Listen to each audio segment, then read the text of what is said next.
그거 보기 힘들 거예요. 그래서 그냥 레포트 내기 좋게 그냥 이렇게 딱 요약을 해서 그래주시면 좋죠. 그래서 그게 훨씬 더 그런 요청이 많이 들고 그러니까 목사님 외에 다른 분들은 다 그걸 원하셔서 아니 1강 2강을 주셨잖아요. 그러니까 이강 그거를 보면 뭐 보니까 너무 길고 복잡한 것들이 그래도 너무 그 필요한 많아서 내용을 알아야지. 공부하기가 어렵다고 그래서 그 일목요연하게 이렇게를 해달라고 요구사항이 있어가지고 두 개 다 하던가. 두 개 다 해주세요. 아니요.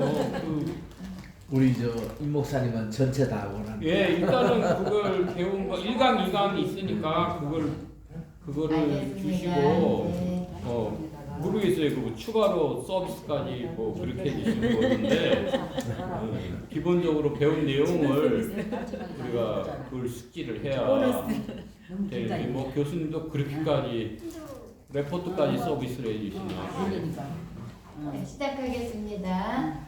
우리 우리 7대 절기 중에서 가을 절기까지 끝났고요. 오늘은 한우카. 왜냐면 우리가 오늘 저녁이 키슬레브월 우리 월삭인 거죠. 이 월삭 이달에 한우카가 있기 때문에 이번 학기 강의는 제가 그 기간에 맞춰서 하려고 맞추고 있어요. 그러니까 이 지금 현재 기간하고 좀 동떨어진 거 할 때 좀 실감이 안 나기 때문에 이 기간에 있는 절기에 맞춰서 하느라고 가을 절기부터 했고 오늘은 이제 이달에 키슬레브월에 한우카가 있기 때문에 한우카에 대해서 한번 살펴보도록 하겠습니다. 굉장히 크리스찬들한테는 익숙하지는 않은 그런 절기일 거예요. 이 한우카는 한우 플러스 카프, 그래서 한우가 쉬다, 카프는 25일에 이걸 뭐 굳이 해석한다면 이 한우카가 키슬레브월 25일부터 시작이거든요. 그런 의미가 아닐까 이렇게 하는데 한우카 자체는 봉헌이라는 의미예요. 데디케이션. 그래서 이제 우리 달력으로 12월 달이 가면 12월 달에 여기 우리 달력으로는 7월이고 그 유대력으로는 키슬레브월 이제 시작하는 25일부터 티베더 3일까지 요 기간이 한우카 기간이 되겠습니다. 우리 한우카를 우리말로는 수전절이라는데 이 수전절 한우카의 의미는 뭐냐면 이제 좀 설명드리겠지만 우리 중간기 역사 그때 예루살렘 성전이 헬라가 침범함으로 말미암아서 제우스 신이 생겨서 굉장히 더럽혀져요. 근데 이거 더럽혀지는 거를 이제 마카비라는 사람이 이거를 탈환을 해가지고 다시 정화시켜서 하나님께 다시 봉헌해서 드리게 되는 절기거든요. 그래서 수전절은 봉헌의 절기고 그리고 우리 크리스찬들에게는 우리가 마지막 때에 정말 주님 오시기 전에 교회가 그리고 우리가 이렇게 정결게 되고 정화되어서 우리가 주님께 드려져야 되는 그것과 연결이 되지기 때문에 사실 크리스찬에게 있어서 굉장히 중요한 절기라는 거. 그래서 키슬레브월의 25일째부터 이것도 나팔절하고 초막절하고 똑같이 8일간 수전절은 8일간 치르는 축제라는 거. 그리고 중요한 거 예수님께서 수전절을 지키셨다. 이 수전절은 구약엔 나오지 않지만 이게 중간기 때 생긴 절기인데 신약의 요한복음에 수전절이 언급되고 예수님께서 수전절에 이 절기를 지키기 위해서 친히 겨울인데도 불구하고 예루살렘까지 올라가셨던 거 요게 성경 기록에 있어요. 그래서 수전절이 봉헌의 절기인데 우리 구약 성경에서 성전을 봉헌했었던 그 내용, 그러니까 성전을 새로 져서 건축을 해서 봉헌을 했던지 아니면 보수해가지고 다시 봉헌을 했던지 요게 네 군데가 나와요. 잘 아시는 것처럼 솔로몬이 성전을 짓고 봉헌하게 되죠. 그리고 히스기야 왕이 성전을 다시 정결케 해서 그리고 다시 봉헌하는 그때 봉헌이 나오고 요시야 왕이 다시 한번 성전을 정결케 하죠.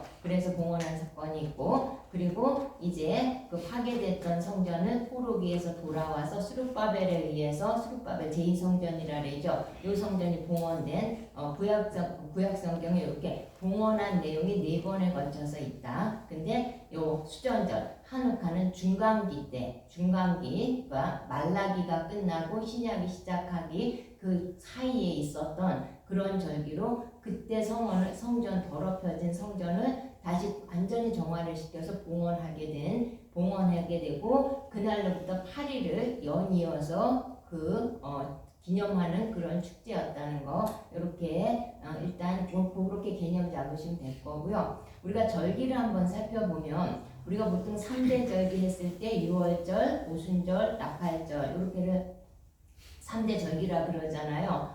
그런데 유월절은 이스라엘이 일단 일종의 탄생이라고 할 수 있겠죠. 오순절은 율법이 수여된 거고, 이거 제가 잘못했어요. 초막절인데 나팔절로 잘못 갔어요.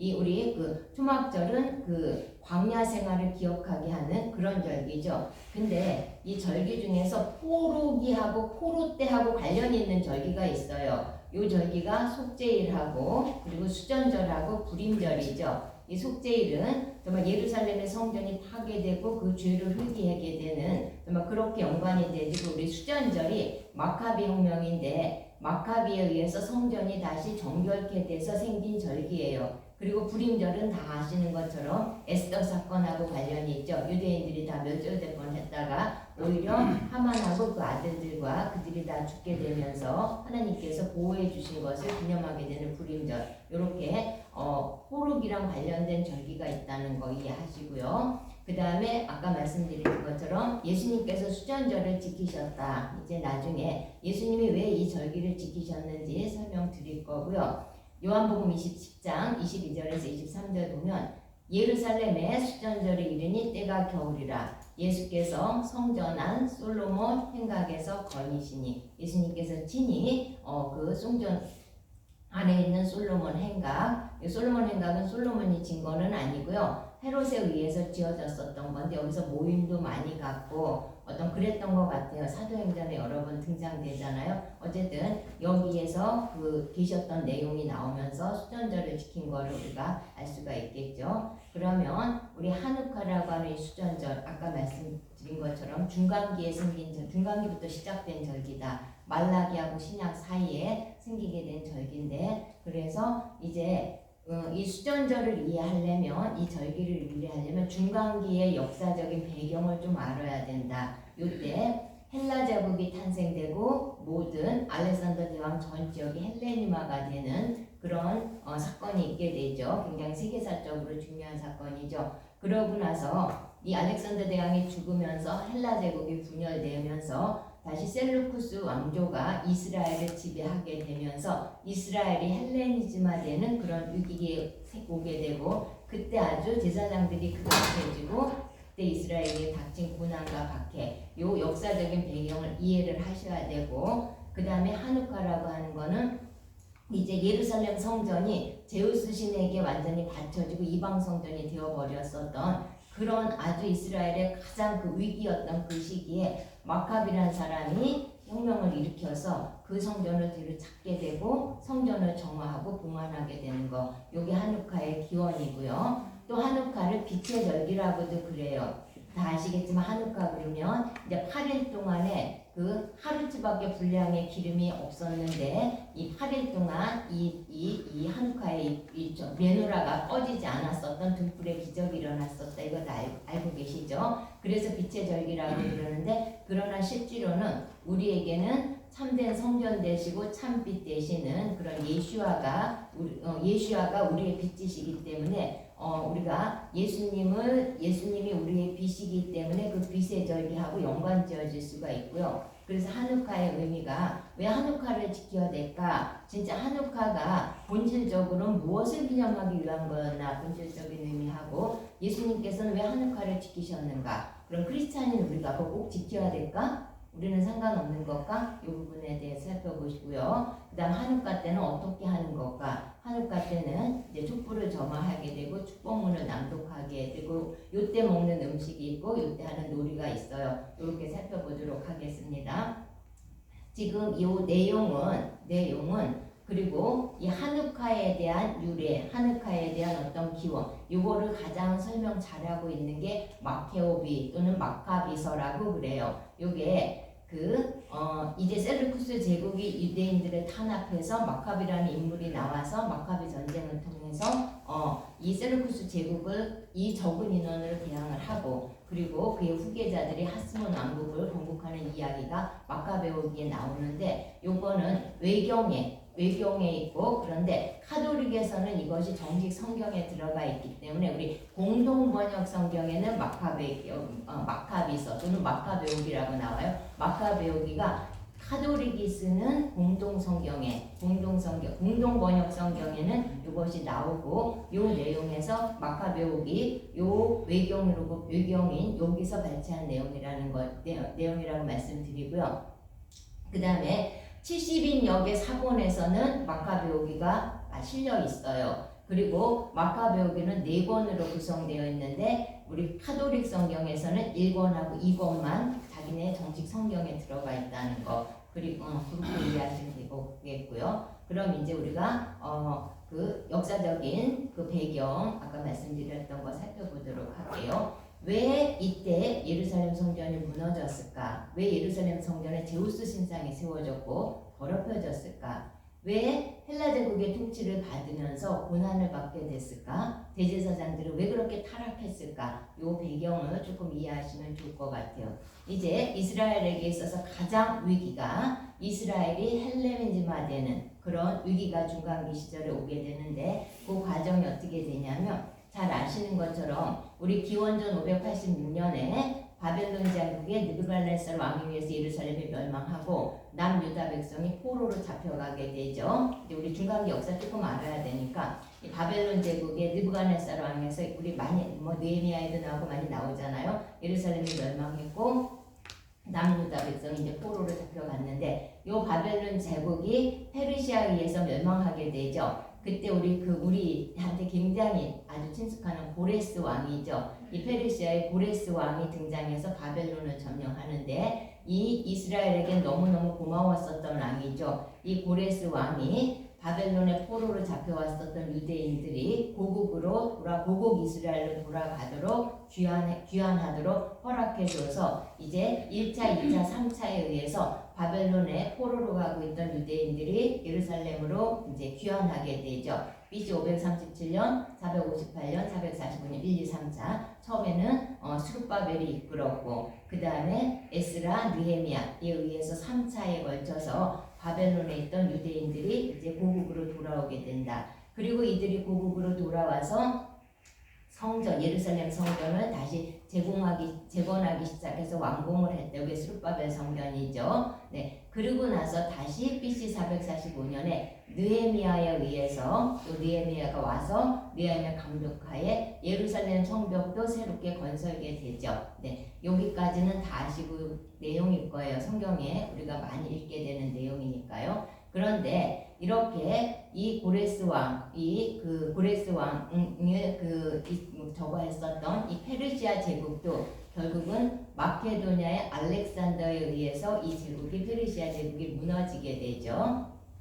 이 페르시아 제국이 무너지게 되었는데 그런데 이 알렉산더 대왕은 이 페르시아를 지배받았던 시리아를 거쳐서 우리 예루살렘까지 그리고 이집트 또 이집트까지 진출을 해서 알렉산더 도시를 세우는 걸로 유명한 왕이죠. 네, 알렉산더 대왕이 예루살렘까지 와서 그리고 이 이집트까지 가서 알렉산드리아 도시까지 이제 건설하게 되죠. 네, 그런데 이제 중요한 거는 알렉산더 대왕이 이제 그리스하고 페르시아, 인도를 다 통합을 하면서 자기네가 기존에 그리스에서 가지고 있었던 그리스 문화와 이런 인도나 이런 쪽의 오리엔탈 문화를 융합시킨 것이 헬레니즘 문화인데 이때 헬레니즘 문화가 이제 탄생하게 된 어떤 계기를 마련해 주죠. 네, 그래서 이 알렉산더 대왕 이제 본격적으로는 알렉산더 대왕 죽은 후에 헬레니즘 문화가 본격적으로 시작이 되는데 어쨌든 알렉산더 대국이 알렉산더 제국을 이루면서 이 그리스 문화, 오리엔탈 문화가 융합되기 시작을 했고 헬레니즘 문화가 시작됐다는 거 이거 중요하니까 꼭 이해하시면 좋을 것 같아요.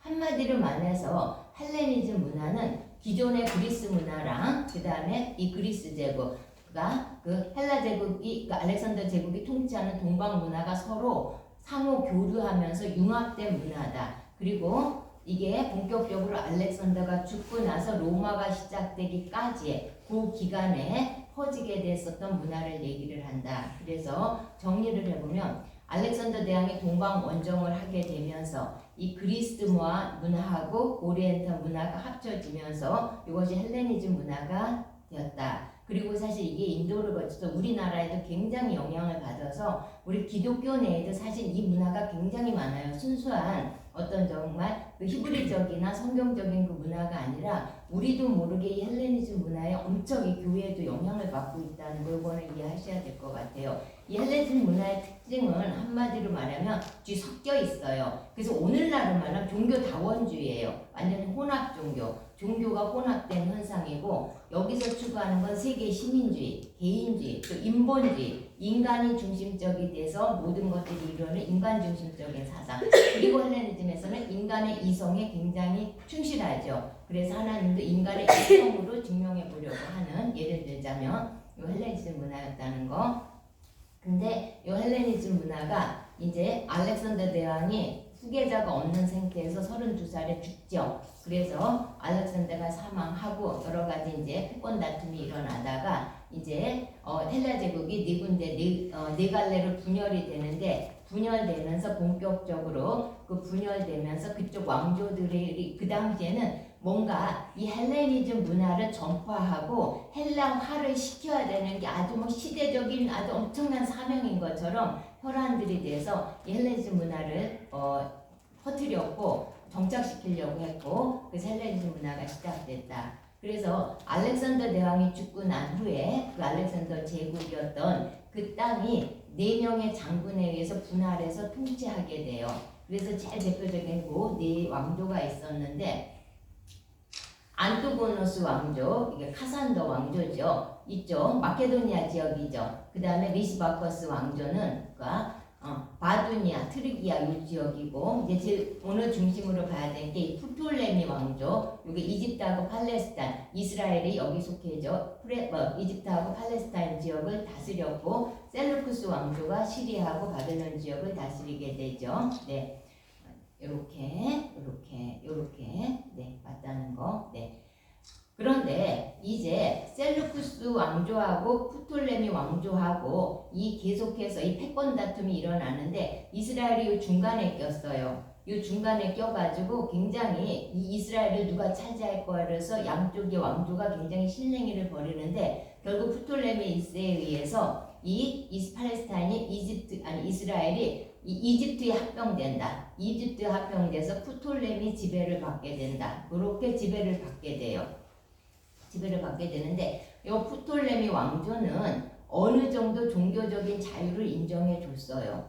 그래서 유대인들이 122년 정도 이 프톨레미 왕조의 지배를 받게 되는데, 그 이집트에 정치적으로는 예속됐지만, 그러나 자기 대제사장들에게 권한을 줬고 제사장의 통치를 받았고, 그 다음에 이집트 통치자들은 뭐 종교라든가 관습까지 그렇게까지 관여하거나 종교적으로 억압하지 않아서 팔레스타인 유대인들이 이 프톨레미 밑에 있었을 때는 자유롭게 종교 생활을 할 수가 있었었다. 그런데 여기서 계속해서 150년 동안 이 프톨레미 왕조랑 셀루쿠스 왕조는 계속해서 패권 다툼을 하다가 마침내 셀루쿠스 왕조가 프톨레미 왕조에게 이기게 되면서 이스라엘에 대한 통치권을 프톨레미에서 셀루쿠스가 차지하게 된다. 셀루쿠스가 이스라엘의 그 지배권을 찾아오게 된다. 원래는 프톨레미 이 왕조 하에서 이스라엘이 지배를 받아서 좀 종교적으로 자유로웠었는데, 그런데 이 셀루쿠스의 그 3세에 의해 안티오쿠스 3세에 의해 가지고 이때 파니아스 전투라는 데서 이 안티오쿠스 3세가 승리를 하면 되면서 유다가 셀루쿠스 왕조의 지배로 넘어가게 돼요. 근데 이제 문제는 뭐냐면 프톨레미 왕조 때는 그래도 자유로웠는데 이 안티오쿠스 3세에게로 3세의 통치 아래로 넘어가면서 상황이 악화되기 시작을 해요. 이 안티오쿠스 3세가 이제 이 이스라엘을 다스리기 시작을 했는데, 왜 위기에 몰리게 되냐면 이 셀루쿠스는 헬레니즘을 시켜버리고 말겠다. 자기네 속국은 무조건 다 헬레니즘을 시키겠다. 이것을 아주 사명으로 하고 아주 그냥 강압적으로 모든 그 나라의 관습이나 언어나 다 버리고 헬라 문화를 받아들이게 하는 그런 왕조였거든요. 그래서 BC 199년 이때부터 셀루쿠스 왕조가 이스라엘을 지배하는데 정말 그 프톨레미 왕조는 자유를 인정해 줬는데 이 셀루쿠스 왕조는 이스라엘을 무슨 일이 있어도 유대교를 버리고 헬레니즘화 시키겠다. 그래서 이스라엘의 간섭을 버리고 헬레니즘 문화를 받아들일 것을 강요하게 됐죠. 근데 이제 이 안티오쿠스 3세가 죽고 아주 인류 역사상 아주 미친 왕이라고 말할 수 있는 그 안티오쿠스 4세가 등장을 하게 돼요. 안티오쿠스 4세가 셀루쿠스의 8대 왕이 되는데 이 사람은 본격적으로 특별히 이스라엘 헬레니즘 정책을 아주 강력하게 피기 시작을 했다. 그래서 이 사람을 말할 때 안티오쿠스 4세 아니면 에피파네스 안티오쿠스 하는데 에피파네스는 이름이 아니고 별명이에요. 자기가 신의 현현이라는 그런 뜻이에요. 신의 현현. 그래서 이 사람은 완전히 과다망상에 걸려 있어서 자기가 이집트 전역과 막 로마까지를 다 자기가 완전히 지배할 거다라는 어떤 과다망상에 빠져 있었고 자기가 신의 현현이다. 자기는. 그리고 자기는 알렉산더 대왕의 후속이다. 알렉산더 대왕의 내가 후예다 라고 할 정도로 완전히 자기 망상에 빠져 있었던 그런 왕이었어요. 근데 이 사람이 이제 자기가 이 모든 일을 하게 되면 자금이 필요하기 시작하니까 이스라엘의 대제사장들을 돈으로 파는 성직을 돈으로 매매하게 되는 돈으로 자금 확보를 위해서 성직 매매를 그러니까 돈으로 대제사장의 자리를 차지하기 시작을 하고 그리고 이집트에 굉장히 보물이 가득하다는 얘기를 듣고 이제 거기서 이집트 원정을 나가게 돼요. 자금 확보를 위해서. 그래서 이 안티오쿠스 4세가 이제 이집트까지 이제 내려가서 이제 알렉산드리아를 이제 자기가 침범을 하고 이제 거기서 막 모든 거를 다 자기가 이제 다 이길 것 같았는데 이때 위기에 처했었던 프톨레마가 로마에다가 원정을 요청해요. 도와줄 거를. 그래서 로마가 안 물러가 까불어 이제 이렇게 해서 요 알렉산드리아까지 갔다가 다시 안티오쿠스가 이제 퇴진을 하게 되는데 오는 길에 예루살렘이 있잖아요. 오는 길에 예루살렘에 들렸는데 이때 예루살렘에서는 그 헬레니즘화가 돼야 된다는 무리를 하고 아니다 우리의 이거를 지켜야 된다 어떤 그 경건주의자들하고 아주 팽팽하게 맞서 있는데 이 안티오쿠스가 이게 졌다는 얘기를 듣고 무슨 소문이 들었냐면 안티오쿠스가 죽었다 이렇게 소문이 들면서 그 경건주의자들이 헬레니즘화 됐었던 유대인들을 박해를 하고 죽이고 이랬다는 소식을 돌아오다가 안티오쿠스 4세가 듣고 이제 열을 받았어요. 열을 받아서 여기서 이제 예루살렘에서 온갖 만행을 여기 다 저지르기 시작을 하는 거예요.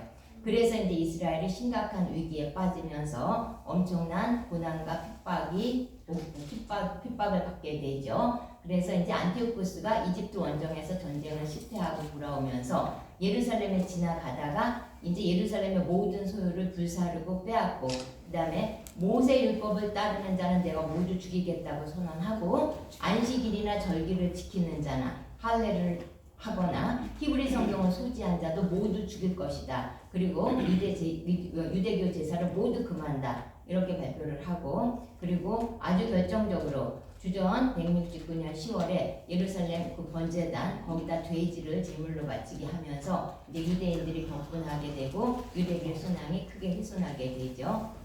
그래서 안티오쿠스 4세 이 에피파네스의 만행을 보면 성전을 낙탈하고 모든 율법을 다 금지시키고 절기를 완전히 폐지하고 할례를 금지하게 하고 성전에 이 번제단에 돼지머리를 갖다 놓고 자기 생일에 매년 이 돼지머리를 바치도록 이렇게 성전을 모독하게 되죠. 그래서 여기 이런 그림이 있어요. 이 안티오쿠스가 얼마나 예루살렘 성전을 더럽혔는지 정말 멸망에 가증한 것이 거룩한 것에 선 것을 보거든. 이 모습을 나타내주는 이렇게 그 안티오쿠스는 예루살렘 성전을 더럽히고 거기다 정말 가증한 것들을 세우게 했다. 그래서 안티오쿠스의 어떤 그 박해를 대강 보면 유대를 탄압하기 시작하는데 BC 168년에 성전을 더럽혀요. 그러니까 성전 안에 우상을 세우고 BC 167년에 율법을 완전히 금지시키고 이 내용은 마케복이 리스하고 이서에 나오는 내용이고요. 더 중요한 거 우리 12월 25일 아까 유목사님도 설명하신데 요날 제우스에게 예루살렘 성전을 동원해요.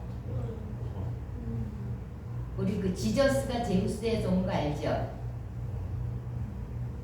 우리 여기서 예수야라고 그러는데 이게 그 제우스, 그래서 12월 25일이 제우스 예루살렘 성전을 제우스 신에게 성전을 봉헌한 날이에요. 그러면서 이제 대제사장을 돈으로 임명하는 이 매매 제도가 시작이 됐고, 그리고 유대를 완전히 헬라화시키는 강력한 헬레니즘 정책을 펴기 시작하죠. 그래서 유대인들이 받은 이 핍박에 대해서 그 마케복이 또는 마카비서 여기 내용을 그대로 읽어드릴게요. 마커베오기 상 1권에 보면 44절부터 볼게요. 왕은 셀루쿠스예요. 안토니우스 4세예요. 안티오쿠스 4세요. 왕은 또 사신들을 예루살렘과 유다 여러 도시에 보내어 다음과 같은 칙령을 내렸다. 성경이에요. 외경에 있는 내용이에요. 카톨릭 공동번역 성경에 있는 내용이에요. 유다인들은 이교도대의 관습을 따를 것, 성소에서 번제물과 희생자물과 제주를 바치지 못하게 하고 안식일과 축제를 더 더럽힐 것, 성소와 성직자들을 모독할 것, 이교제단과 신전, 우상을 만들고 돼지와 부정한 짐승을 희생제물로 바칠 것, 그의 아들들을 할례받지 못하게 하고 온갖 부정한 것과 속된 것으로 그들 자신을 혐오스럽게 만들도록 할 것, 그리하여 율법을 읽고 모든 규정을 바꾸게 할 것, 임금의 말대로 하지 않는 자는 사형에 처할 것. 그 다음에 기슬로야 15월에 안티오쿠스 왕은 번제 제단에 가증스러운 하멸의 우상을 세우고, 그러자 사람들은 유다의 근방 여러 도시에 많은 지역이죠. 우리로 말하면 지방에도 이교 제단을 세우고 집 대문 앞이나 거리에서 향을 피웠다. 율법서는 발견되는 대로 찢어 불살라 버렸다. 율법서를 가지고 있거나 들키거나 율법을 지키거나 하는 사람이 누구든지 왕명에 의해 사형을 당하였다. 그들은 여러 도시에서 권력을 휘두르며 왕명을 위반한 이스라엘 사람들을 매달 잡아들여 모질게 학대했다. 매달 25일에는 옛 제단 위에 새로운 번제단에 희생제물을 바쳤다. 자기 아이들에게 할례를 받게 한 여자들을 법령에 따라 사형에 처했고 그 젖먹이들도 목을 매달아 죽였다. 뿐만 아니라 그들의 가족과 그 아이들에게 할례를 베푼 사람까지도, 할례는 이제 그 랍비들이나 이제 모여서 베풀자를 그들까지도 모두 죽여버렸다. 네. 그러면 안티오쿠스 4세 뭐 생각나요? 완전 적그리스도의 전형이죠. 네. 우리 다니엘서 보면 군대는 그의 편에 서서 성소 곧 견고한 곳을 더럽히며 매일 드리는 제사를 폐하며 멸망하게 하는 가증한 것을 세울 것이며, 요 일이 그대로 안티오쿠스 4세 때 이스라엘에서 예루살렘에서 이루어지고 있었다는 거. 그래서 우리 예수님께서 멸망에 가증한 것이 서지 못할 곳에 선 것을 보거든 있는 자는 깨달을지언정 그대 유다에 있는 자들은 산으로 도망할지어다 하셨고, 바울이 멸망의 아들이 나타나기 전에는 그날이 이르지 아니하리니 그 위에 자기를 높이고 하나님이라고 내세우느니라. 예, 완전히 적그리스도의 어떤 그림자 모형이 되겠죠.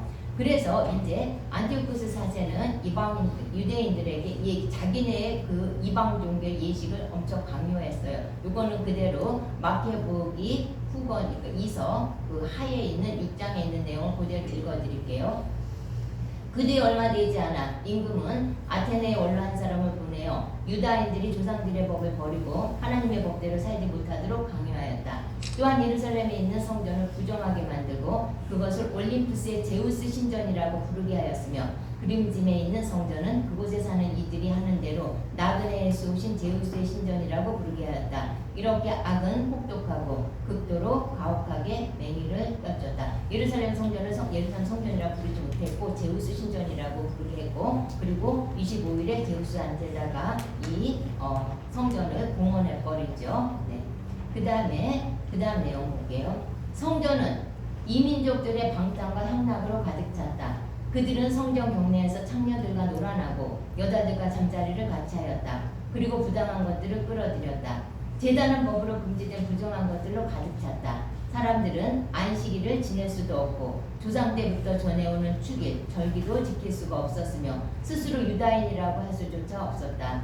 게다가 달마다 임금의 생일이 되면 끌려가서 지독한 강요를 받아 이교 제사에 참석할 수밖에 없었다. 또 디오니소스 축일이 되면 담장의 등별로 역분관 우리 월계관이죠 쓰고 디오니스를 찬양하는 행렬을 하도록 강요받았다.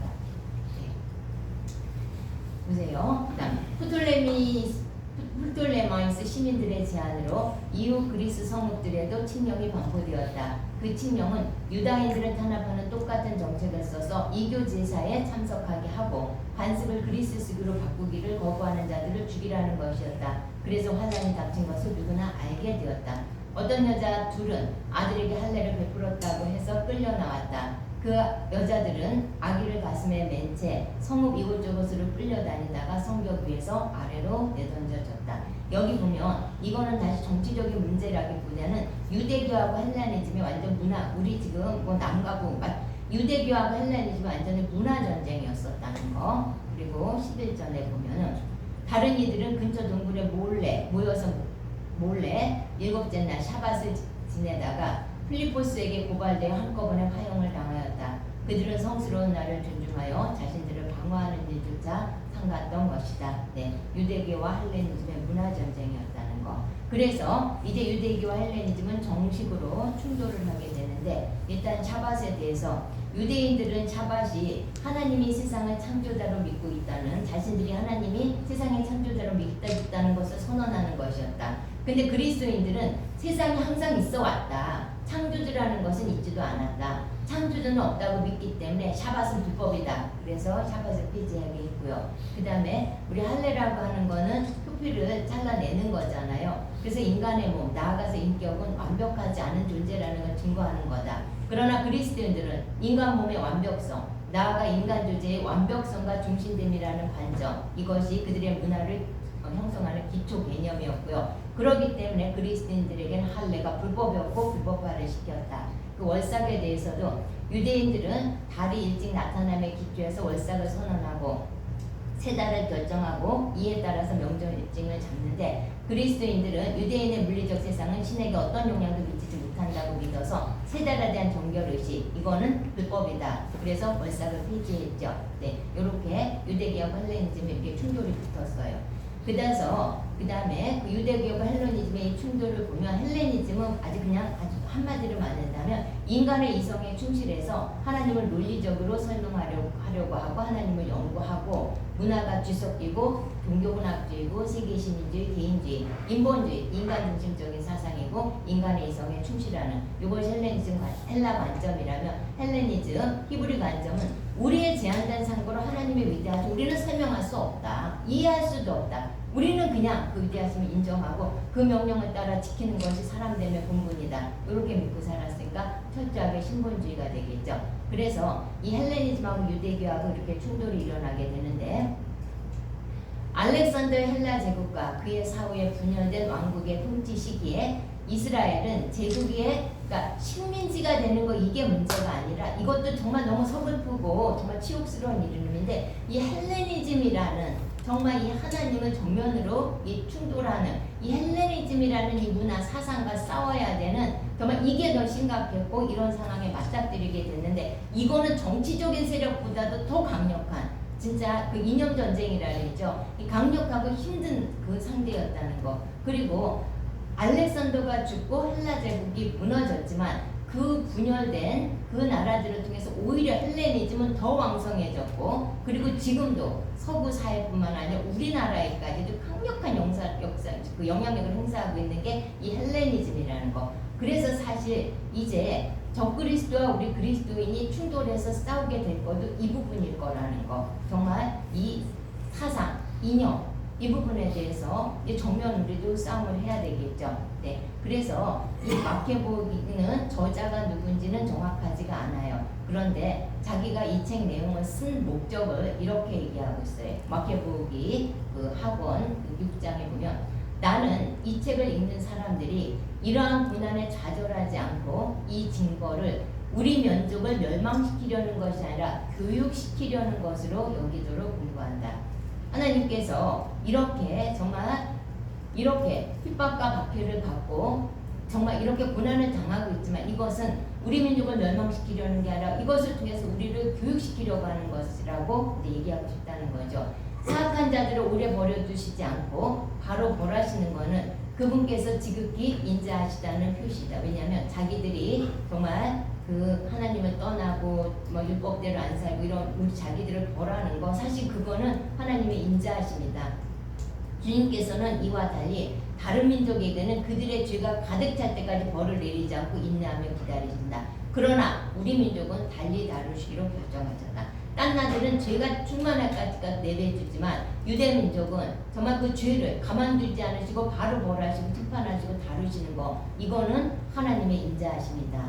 나중에 우리의 죄가 절정에 달하여 그분께서 우리에게 보복하시는 일이 없게 하시게 하니까 마지막 때 그 대심판에 그때 멸망받거나 그 심판을 받지 않게 우리를 미리 다루시는 것이다. 그러므로 그분께서는 절대로 우리에게 자비를 거두지 않으신다. 고난으로 당신의 백성을 교육하는 것이지 저버리는 것은 아니다. 여기 우리 신명기에 보면 너와 네 조상들이 알지 못하던 나라로 끌어가시리니 네가 거기서 목석으로 만든 다른 신들을 섬길 것이며 여호와께서 너를 끌어가시는 모든 민족 중에서 네가 논란과 속담과 비방거리가 될 것이라. 네가 네 하나님 여호와의 말씀을 청종하지 아니하고 네게 명령하신 그의 명령과 규례를 지키지 아니하므로 이 모든 저주가 네게 와서 너를 따르고 네게 이르러 마침내 너를 멸하리니 이 모든 저주가 너와 네 자손에게 영원히 있어서 표징과 훈계가 되리라. 그 용모가 흉악한 민족이라. 노인을 보살피지 아니하며 유아를 불쌍히 여기지 아니하며 내 생명이 위험에 처하고 주야를 두려워하여 내 생명을 확신할 수 없을 것이다. 2차 대전 때 그 유대인들을 그 학살할 때 그들을 향해서 총을 쏘는 그 총알이 아깝다고, 너희들한테 그 쏘는 그 총알도 너희들한테는 아깝다고 그래서 가스실에서 한꺼번에 죽이기로 됐다고 그러죠. 네. 그게 정말 그렇게 흉악한 민족은 유아도 노인도 돌보지 아니하고 이렇다는 거죠. 네. 근데 또 이제 더 심각한 거는 아까 얘기했었던 것들이 대제사장들이 가장 먼저 헬레니즘 사조를 받아들이고 헬레니즘화가 돼요. 당시 팔레스타인의 소속의 지도자는 없었고 대제사장이 그 자리를 대신했는데 그들이 세속화되면서 먼저 헬레니즘 사조를 대제사장들이 받아들이고 따랐다. 셀루쿠스 왕조 헬라인은 예루살렘에 각종 체육관, 육상 경기장을 많이 만들고 거기서 경기를 했는데 그 경기 전에 신에게 기원하는 의식을 먼저 하는데 이 의식에 대제사장들이 정기적으로 참석하고 출전했었다는 거. 그러면 이 대제사장들이 왜 이렇게까지 됐을까? 처음부터 그랬을까? 그렇지 않다고 그러죠. 마케복이 2서 3장에 보면 이 대제사장이 얼마나 경건했었는지 오니아스 대제사장이 나오죠. 오니아스 대사자가 경건하게 살고 악을 미워하는 덕분에 거룩한 노송에서는 사람들이 완전한 평화를 누리고 법을 철저히 지키며 살았다. 그때는 임금대까지도, 그러니까 외부죠. 성소를 존중했고 최상의 선물을 보내며 성전을 영화롭게 했다. 아시아 임금 셀루코스도 희생제물을 바치는 예식에 드는 모든 비용을 자기 수입에서 지불할 정도로 이 오이니아스 대제사장이 이렇게 거룩하고 경건했기 때문에 이랬었다. 그런데 이들이 이제 타락을 하게 되는 거죠. 네, 제가 잘못 눌렀네요.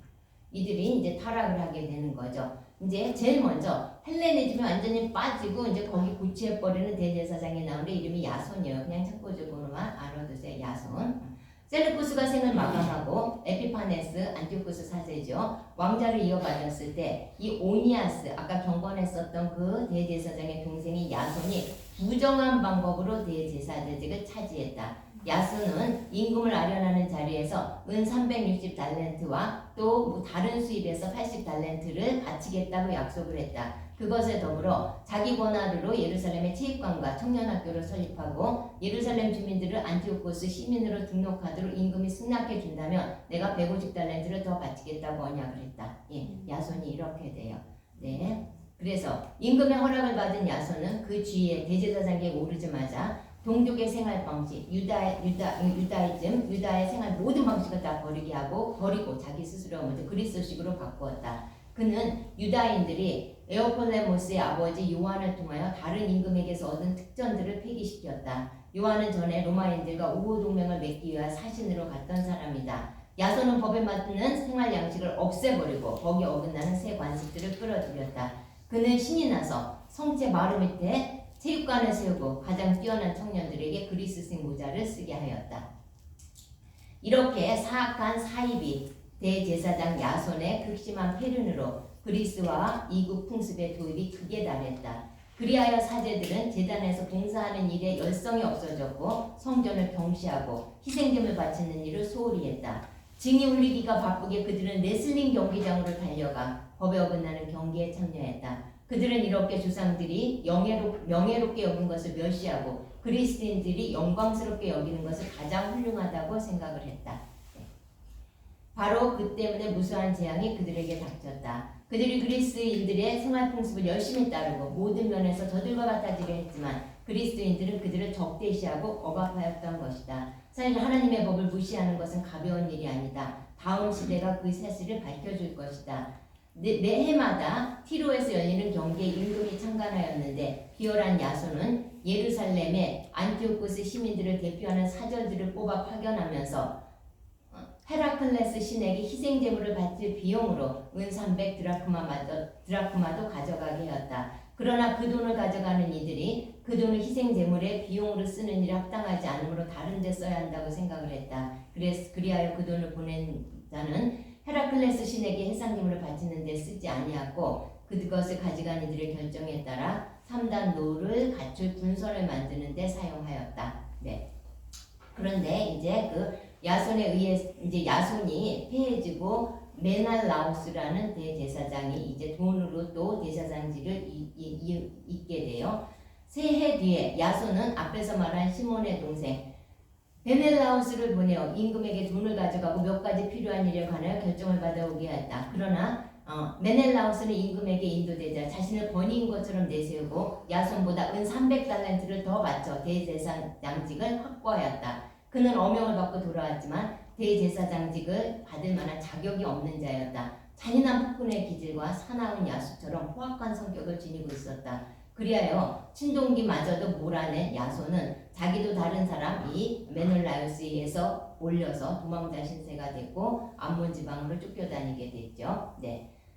이러한 일들이 일어나는 동안 타르수스와 말루스 사람들은 자기들의 성읍이 임금의 후궁 안티오쿠스에게 선물로 넘겨진 것을 알고 폭동을 일으켰다. 그래서 임금은 고관들 가운데 하나인 안드로니코스를 대리로 세워두고 사태를 수급하러 급히 그리로 갔다. 그러자 메넬라우스는 좋은 기회를 얻었다고 생각하여 성전의 금기물을 몇 개 훔쳐서 안드로니코스에게 바쳤다.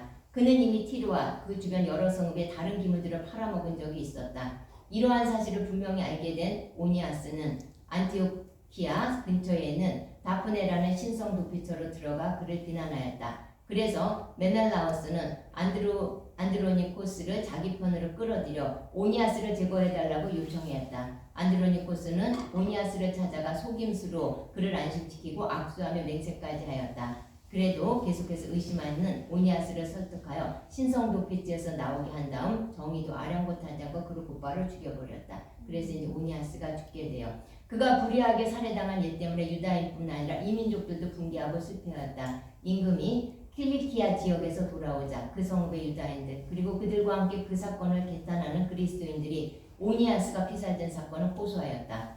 안티오코스는 마음 깊이 애도하고 측은하게 여겼으며 죽은 이의 슬기와 고상한 품행을 생각하며 눈물을 흘렸다. 분노에 휩싸긴 안티오코스는 안드로니코스의 자주색 옷을 벗기고 다른 옷까지 찢어버린 다음 그가 오니아스에게 못할 짓을 저지른 바로 그곳까지 온 성읍을 가려들어 끌고 가서 그를 죽여버렸다. 주님께서 이렇게 그가 마땅히 받아야 할 벌을 내리셨다. 네.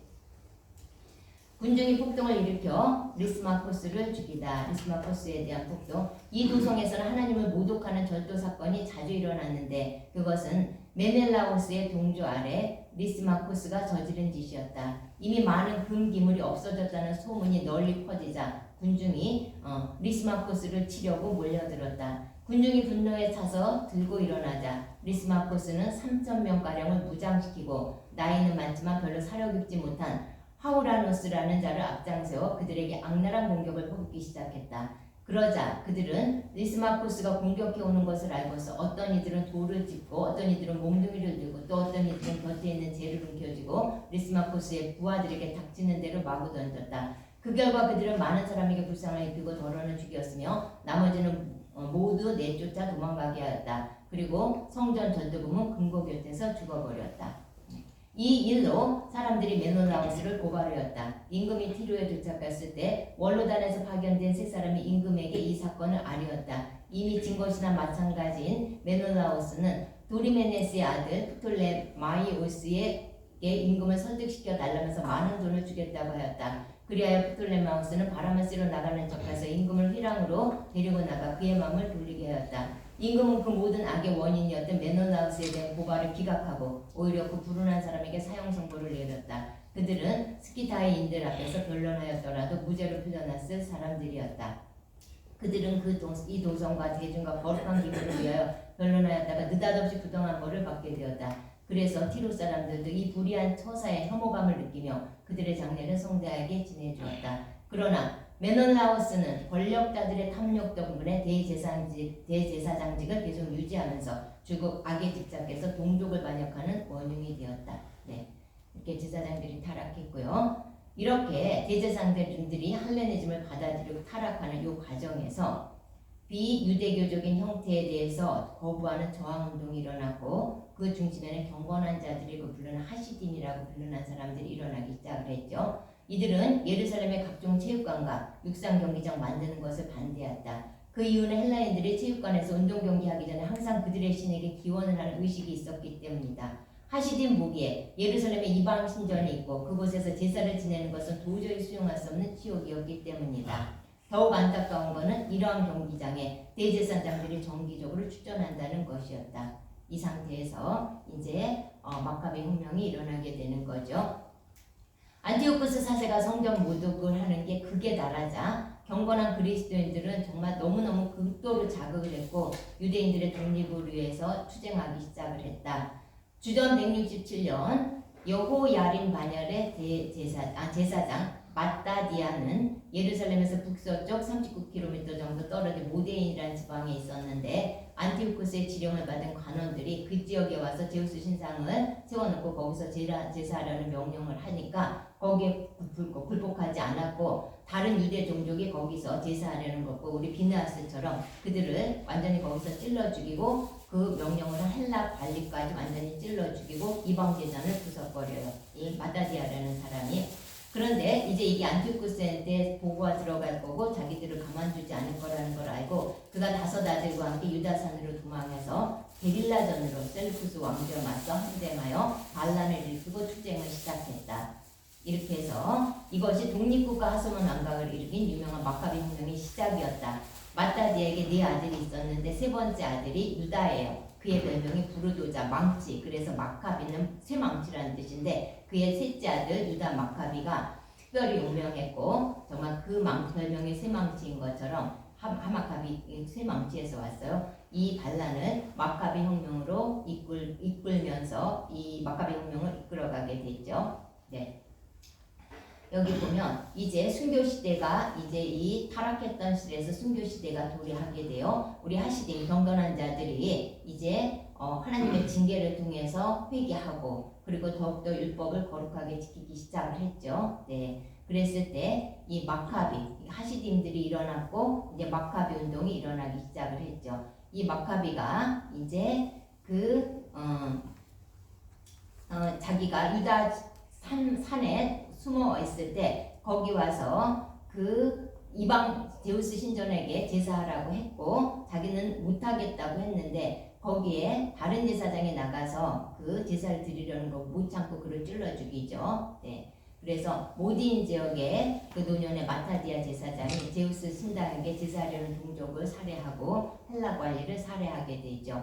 그리고 다시 이 지역으로 가게 되는데 여기서 다섯 아들과 그리고 친구들하고 그 다음에 이 경건한 자들 따르는 자들이 많이 생겼어요. 추종자들과 함께 고프나 산지 동굴에서 피신을 하게 되죠. 그리고 여기서 이제 안식일임에도 불구하고 그 동굴 입구를 쳐들어오는 그 셀루쿠스 사람들을 동굴 입구에서 맞고 1000명을 학살하게 됐어요. 네, 이 부분에 대해서 마카베오기에서는 이렇게 증언하고 있어요. 이제 마따디아에게 제우스 신에게 제사하라 했을 때 그러나 마따디아는 큰 소리로 이렇게 대답하였다. 왕의 영토 안에 있는 모든 이방인이 왕명에 굴복하여 자기 조상들의 종교를 버리고 그를 따르기로 작정했다 하더라도 나와 내 아들과 형제들은 우리 조상들이 맺은 계약을 끝까지 지킬 결심이요 우리가 율법과 규정을 저버리는 일은 결코 있을 수 없어. 우리는 왕의 명령을 따를 수 없을 뿐더러 우리의 종교를 단 한치도 양보할 수 없어. 이 마따디에 굉장히 유명한 이 말이죠. 네.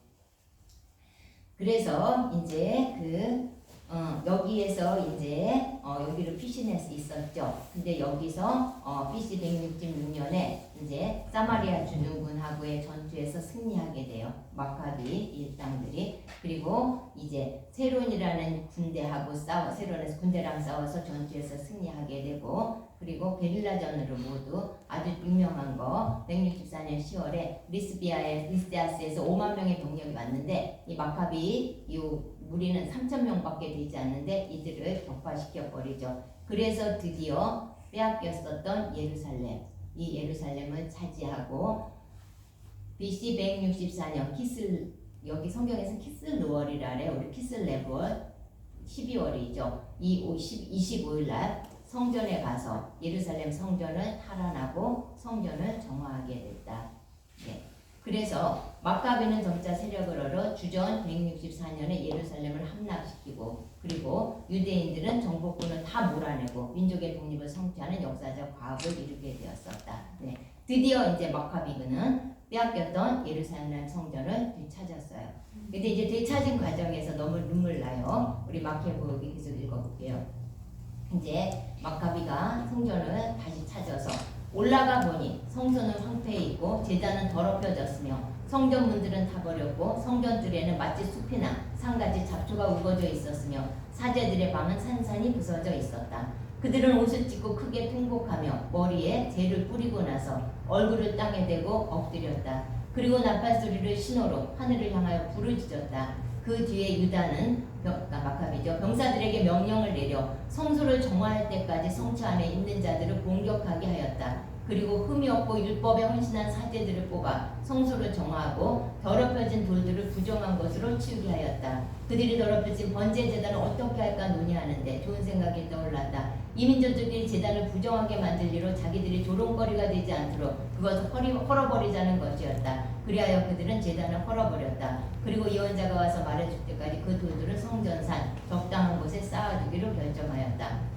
그 다음 그들은 율법대로, 원래 제단은 자연석으로 만드는 거잖아요. 율법대로 자연석을 가져다가 전에 제단과 같은 제단을 새로 쌓았다. 그리고 성소와 성전 내부를 복구하고 뜰을 축성하였다. 새로 거룩한 기물을 만들고 등경과 분향제단과 상을 성소 안에 들여다 놓았다. 그리고 나서 제단 위에서 향을 피우고 등잔대의 등에 불을 붙이니 등불이 성전 안을 비추었다. 또 상에 빵을 얹어놓고 휘장을 쳤다. 이렇게 해서 그들은 성소 꾸미는 일을 모두 끝마쳤다. 그들은 164년 9째 날, 곧 키슬레월 25째 날 아침 일찍 일어나 새로 만든 번제단 제단 위에서 율법에 따라 희생제물을 바쳤다. 이 민족들이 제단을 더럽힌 바로 그날, 그날 그들은 노래하고 수금과 비파와 자바라를 연주하며 그 제단을 다시 봉헌한 것이다. 온 백성은 얼굴을 땅에 대고 엎드려 자기들을 성공의 길로 이끌어준 하나님을 찬양하였다. 제단 봉헌 축제는 8일 동안 계속되었는데 그들은 기쁜 마음으로 번제물을 바치고 구원의 제물과 감사의 제물을 드렸다. 또 성전 앞면을 금관과 방패로 장식하고 대문을 새로 만들었으며 방에도 모두 문을 달았다. 이방인들이 죽어간 치욕의 흔적이 가져졌기 때문에 사람들은 모두 기뻐하였다. 유다와 그의 형제들과 이스라엘의 온 회중들은 매년 기슬레우월 25일부터 8일간 기쁜 마음으로 제단 봉헌 주기를 지키기로 정하였다. 그러니까 한우카죠. 그때 그들은 시온산 주위에 높은 성벽을 쌓고 든든한 망대를 세워 이방인들이 전에 한 것처럼 그 거룩한 산을 짓밟지 못하게 하였다. 유다는 또 시온산을 지키기 위하여 그곳에 수비대를 배치하고 백성들을 에돔 쪽으로부터 지키는 요새를 마련해 주기 위해 베슬 진지를 강화하였다. 그래서 유다 마카비가 164년 12월 25일날, 원래 12월 25일날 3년 전에 제우스 신에게 봉헌했었던 그날 12월에 예루살렘을 점령하고 성전을 탈환한 후에 25일에 예루살렘 성전을 완전히 정화를 시키고 새 제단을 쌓고 이날 성전을 봉헌하게 됐다. 이것이 한우카 축제예요. 유대인들은 이날을 기념해 한우카 축제를 지내고 있다. 그 다음에 이제 그 유대 역사에 있어서 아주 그 정말 잊어버릴 수 없는 게 이 하스몬 왕조인데, 이 하스몬 왕조는 그 마따디아 마카비 혁명의 그 원초가 됐었던 노제사장 등 마따디아가 아들이 5명이 있었어요. 요한, 시몬, 유다, 엘라살, 그래 요나단인데 이 유다가 그 마카비예요. 그런데 이 엘라살도 살해가 되고 유다도 죽게 되고 그 다음에 요한도 죽게 되고 그리고 요나단도 죽게 되고 이 시몬이 왜냐하면 마카비 혁명 이후에도 독립운동은 계속돼서 이스라엘은 완전히 슬루크스로부터 독립된 건 아니었기 때문에 독립운동을 계속하다가 마따디아의 네 아들이 모두 순교하고 유일하게 시몬이 남았는데 이 시몬에게 통수권이 넘어가면서 같은 해 데메트리우스 2세가 로마 유다의 정치적 독립을 허락하고 유대 국가를 독립국가로 다 인정하고 유대 국가가 바벨론 포로 이후에 처음으로 독립국가로 약 80년간 자유국가로 존재할 수 있었다. 이것이 하스몬 왕조예요. 마카비 혁명을 얻게 된. 이게 왜 중요하면 유대 국가가 바벨론 포로긴 주전 586년부터 1948년 5월에 이스라엘의 독립국가가 탄생하는 그 기간까지 유일하게 존재했었던 독립적인 유다니까 이스라엘이 유일하게 독립적으로 존재할 수 있고 독립국가였었던 게 요 하스몬 왕조 80년간 요것밖에 없었다. 그래서 굉장히 유대인들에게는 의미가 깊은 그 하스몬 왕조죠. 네. 이제 예루살렘을 탈환하고 이제 거기에 이제 그 성전 정화하는데요. 마카베오기 하에서 다시 한 번만 읽어봅시다. 중요해서 그래요. 마카베오와 그의 군사들은 주님의 인도를 받아 성전과 도성을 탈환하고 이 민족들이 광장에 만들어 놓은 제단들과 성역들을 헐어버렸다. 그리고 나서 성전을 정화하고 다른 제단을 쌓은 다음 부싯돌로 불을 피워 그 불에 이태 만에 희생제물을 바쳤고 향을 피우고 등불을 켜고 제사방을 차려놓았다. 그렇게 하고 나서 그들은 땅에 엎드려 주님께 다시는 그러한 환난을 겪지 않게 해주십사고 간청하였다. 그들이 혹시 죄를 짓는 일이 있더라도 하나님께 마땅한 벌을 받을지언정 그분을 모독하는 야만스러운 이교들에게는 넘어지지 않도록 해주십사고 간청하였다. 그리고 이 민족들이 성전을 더럽힌 바로 그날 성전을 정화하였다. 때는 같은 날 키스레월 25째 날 25일이었다. 그 다음에 보세요. 그들은 여드레 동안 그 축제를 이게 좀 초막절과 같은 방식으로 기쁘게 지냈다. 그러면서 얼마 전까지만 해도 그 안티오쿠스니의 박해 때문에 자기들이 초막절 축제를 지키지 못하고 축제 기간 동안에 산과 동물에서 들짐승처럼 살던 일을 기억하였다. 초막절과 마찬가지로 이 즐거운 축제는 8일 동안 계속되었다. 그들은 얼마 전까지만 해도 초막절을 제대로 지내지 못하고 산과 동굴에서 들짐승처럼 지내던 일을 회상하였다. 그렇게 하여 그들은 잘 보세요. 나뭇잎으로 장식한 지팡이와 아름다운 나뭇가지와 야자나무 가지를 들고서 당신의 거처를 정화하도록 잘 이끌어주신 그분께 찬미가를 올렸다. 그들은 나뭇잎으로 엮은 화환과 아름다운 나뭇가지와 종려나무 가지를 손에 들고 성전의 정화를 성취해 주신 주님께 찬미를 드렸다. 그러고 나서 온 유대민족이 해마다 같은 날에 축제를 지내기로 공적인 결의에 따라 정한 법령을 공포하였다. 그리고 나서 그들은 공적인 결의를 하고 포교령을 내리고 온 유다인은 누구든지 해마다 이 축제를 지키라고 명령하였다. 이 하누카가 왜 지키기 시작했을까? 마카비를 기념하기 위해서 아니면 이제 하누카 때 그 8일 동안에 이 등불이 꺼지지 않고 그 기름의 기적이 있었죠. 그걸까? 우리는 그렇게만 알고 있는데 이 마카베오기에 보면 이 초막절은 그동안 하누카는 그동안 지키지 못했던 초막절, 이 초막절을 지키기 위한 어떤 초막절의 제언이었다는 거, 이게 사실 본질이고 중요해요.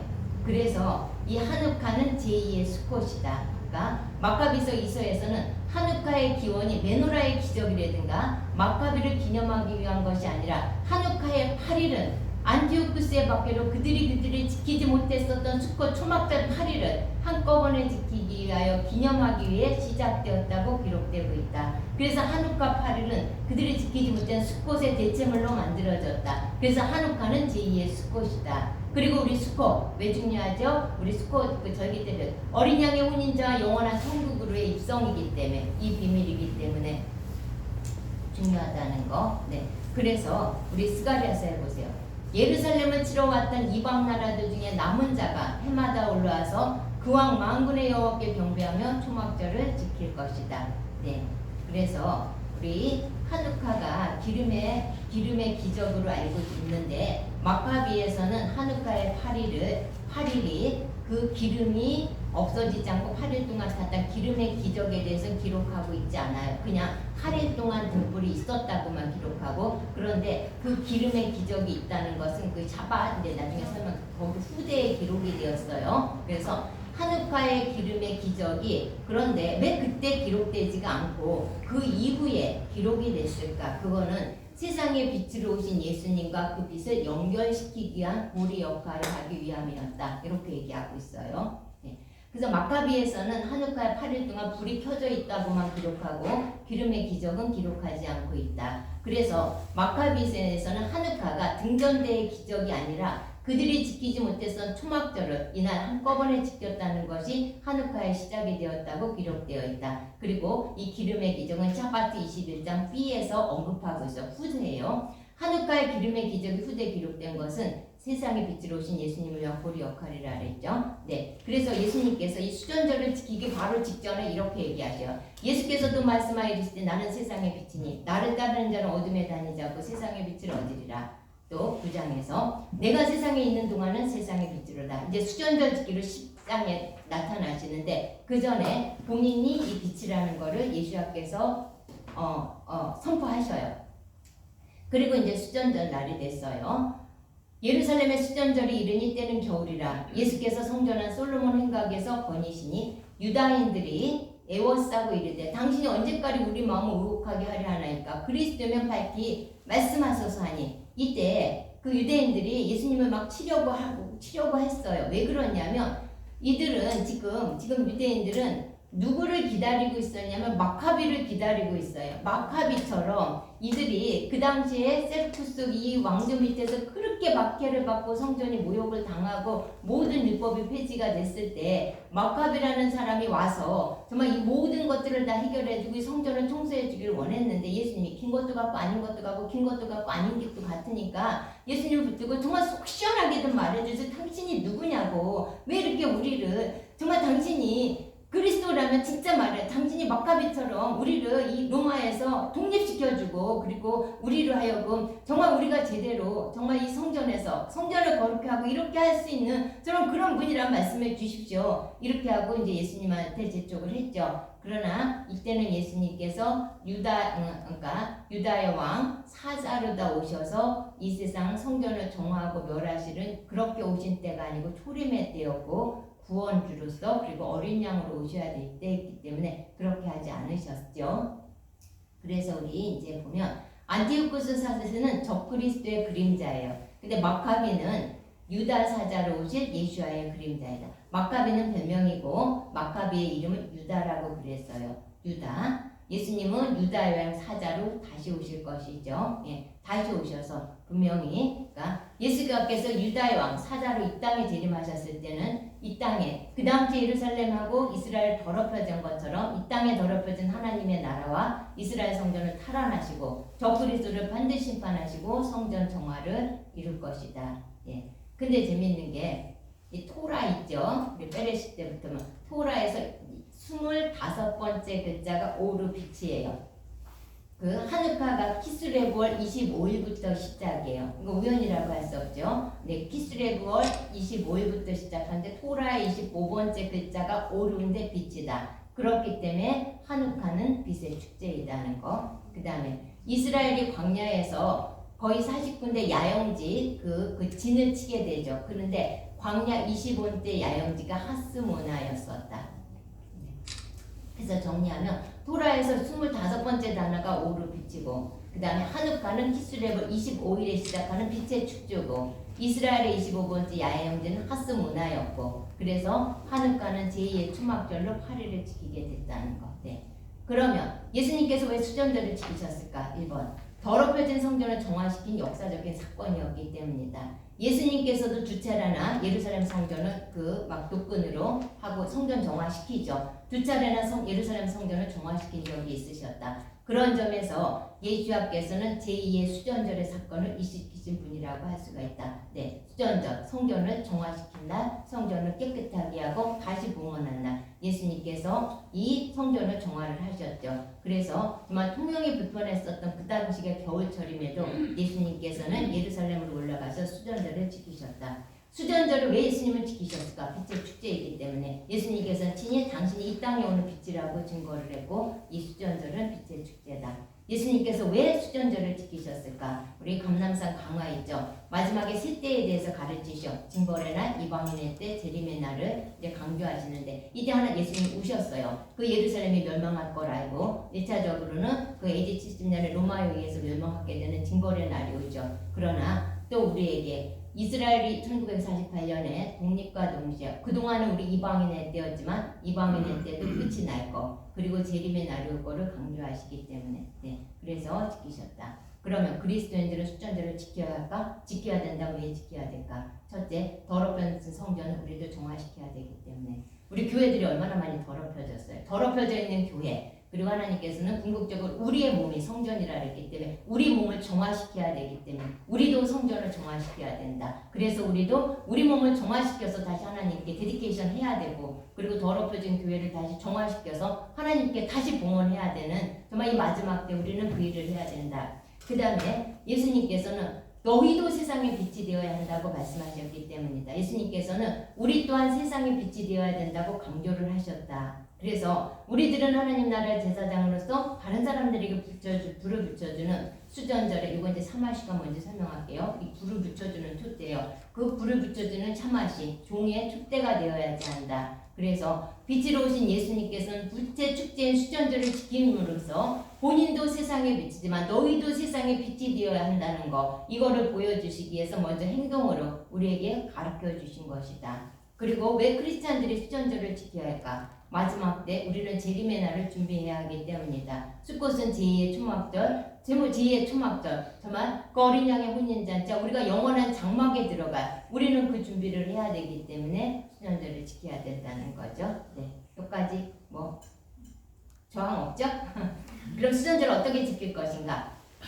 이제 한우카가 되면 집집마다 창가에다가 메노라 촛불을 켜요. 근데 보통 메노라는 촛대가 7개예요. 가운데 하나 있고 양쪽으로 여기 없나? 양쪽으로 3개인데 이 한우카 때는 이 8일이었기 때문에 한우카 촛대가 따로 있어요. 한우키아라 그래서 이 촛대가 9개예요. 그런데 재밌는 거는 요 가운데 있는 요 촛대 요거를 샤맛이라고 불러요. 이 샤맛이는 무슨 초냐면 종의 초 또는 봉사의 초라는 의미예요. 그래서 이 샤맛이 봉사의 초에 먼저 불을 붙이고 이 불은 다른 초에 불을 붙여주는 점화 역할을 하는 불이에요. 그래서 중요한 거 우리가 섬김의 우리의 등불 섬김의 초가 우리가 먼저 켜져야 되고 그 불로 다른 초를 붙여야 된다. 그래서 이게 한우카를 지키는 그런 그 의식이에요. 그래서 이 첫 번째 초에 불을 붙이고 요게 중요해. 근데 정말 가장 높이 있고 가장 빛나는 초는